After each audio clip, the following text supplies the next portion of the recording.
Is dining out a right or a privilege? A question that surfaces in the wake of a recent controversy surrounding a restaurant in North Georgia.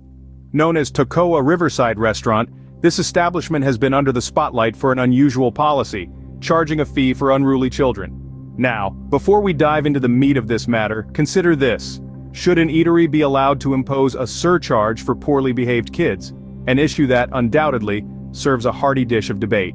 On one side of the table, we have those who applaud the restaurant's decision. They argue that dining out is an experience, a moment of relaxation, a break from the daily grind.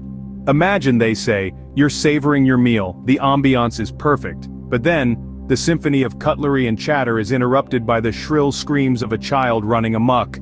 They contend that this policy serves as a reminder for parents to keep their children in check, to respect the dining experience of others, and to uphold public etiquette.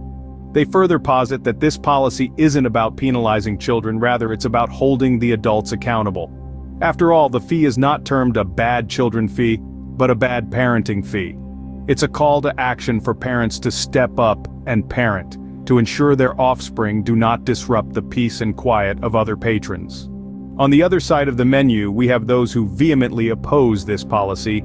They argue that it is discriminatory, that it targets families with children.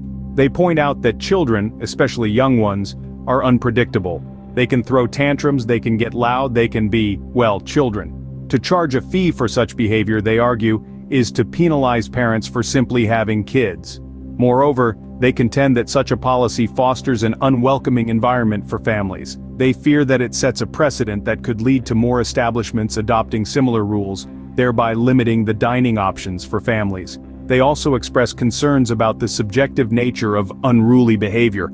Who's to say what's unruly and what's not? Now, it's important to note that the restaurant owner has clarified that they had never actually fined a customer for unruly behavior, but had given warnings in extreme cases.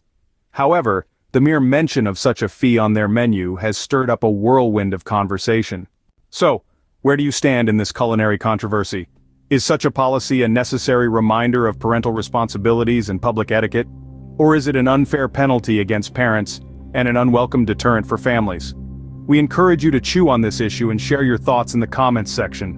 Remember, a dialogue can only be as rich as the diversity of its participants. Fire up those keyboards and let the discussion simmer.